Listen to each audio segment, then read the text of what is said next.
The latest. Thank you for all love and support. I appreciate you all.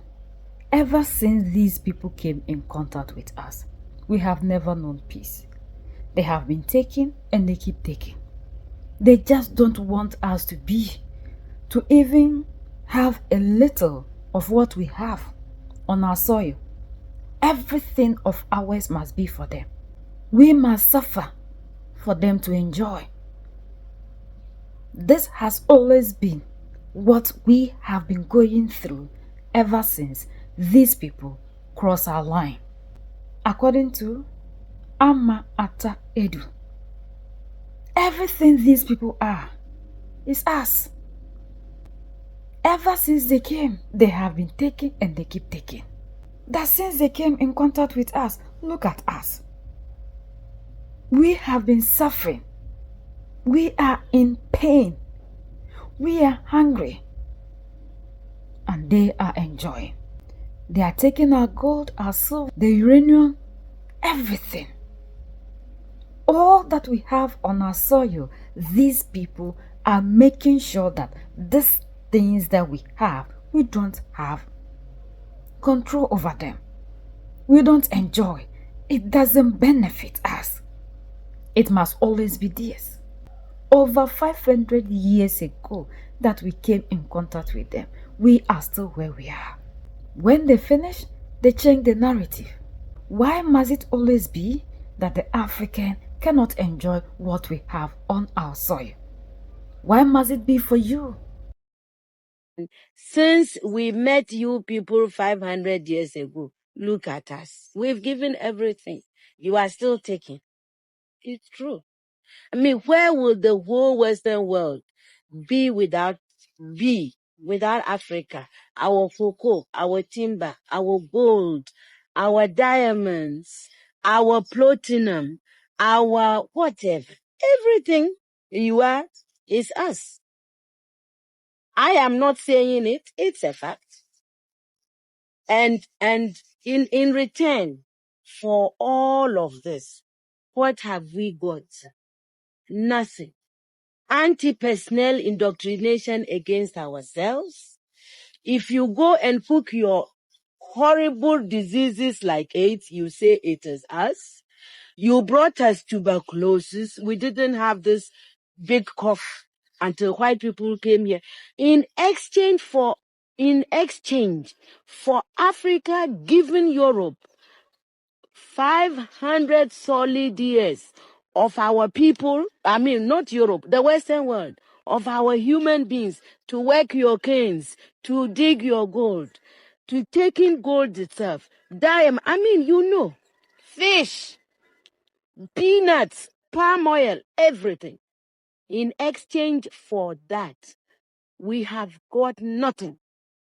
Nothing. And you know it. Nothing. And you look upon, white folks look upon us like monkeys. It is true. It's in your literature. Hey, some of your best thinkers have said this about us. Have you heard of all these Germans? Have you heard? Okay. Yes. They said Lord Burton, people like that. They said we don't even have the brain of animals. That's what we've got from you people. But don't you think that this is over now? Over where? Is it over? Who said that AIDS came from the green monkey? Is it over? Do you consider AIDS as a new form of colonization? Of course. Why? That's why. My people, the Akans, we have a proverb. It says that good morning, thank you, is never enough to salt anybody's food forever. You cannot build your life on thank you, morning, thank you, English, thank you, God. Which is what aid makes, we are always receiving. Nobody, look, and I don't care who hears, nobody anywhere in this world is going to send you their best of anything. Do you see? Neither the experts nor what I mean, people, you give us what you can afford. Aid is the leftover, really, and it cannot be enough. What I mean, aid, you can, when, the world is, now the world is one place. So, there is nothing wrong if my house is in a crisis and you offered me something. There's nothing wrong, because there is interrelationship. But a whole nation, a whole continent cannot live forever on aid.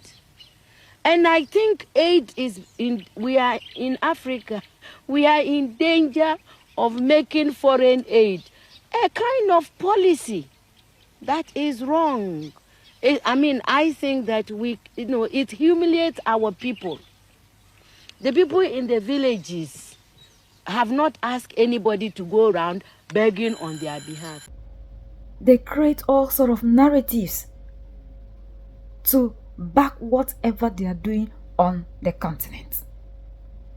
They get us leaders that they can easily control and manipulate.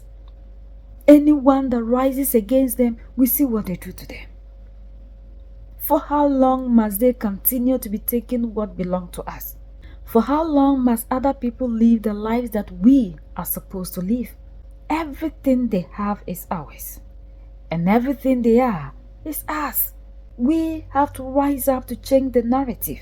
There is nobody that is going to save the African if the African do not rise up to save himself. We are blinded into believing that we have to sit down praying and hoping, calling on international bodies, the same people that are coming into the continent to cause us pain, to give us freedom. Nobody is going to rise up to do that. We are seeing what they are doing to other people. The same international body is watching because it is a group of people that is part of them. Why do we sit here expecting these people to say, okay, now we have taken enough, so we are leaving the rest for the African? Whatever that is happening in our continent, if we, the citizens, don't rise up to fight against it, we will never see the change we are looking for. We will never get the sovereignty, the freedom that we are looking for. It is the time for us to fight. In this our generation, we are fortunate that we are in information era, that we can have access to information that should shape our way of thinking. We have been mentally enslaved. That is the reason to which we still believe in these institutions. Any leader in Africa that these people are not targeting is their puppet. The person does what these people want. So if we continue to stay here, leaving our destinies into their hands, per the messages, the speech that they give us, we will never make any headway. And that these people, we've seen our vegetations destroying, we've seen our water bodies destroying. There is nothing that these people can ever do to set us free. If we, the youth, don't come together and put these systems aside, we will never get the freedom we are looking for. They've taken for over 500 years, and we have been watching, hoping for somebody to come and help us. And now that we are not seeing that, why don't we rise up? Why don't we change? The time is now. We have to unite and fight for ourselves and the generations to come. If we don't do it now, our generations, the children we are giving birth to, do not have a future, and ours might be better than what they will come and face.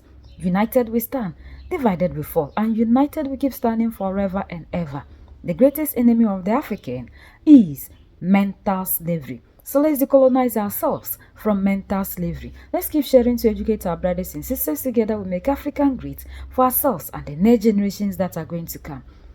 So that's the latest around the world, in Africa, West Africa, and in Ghana.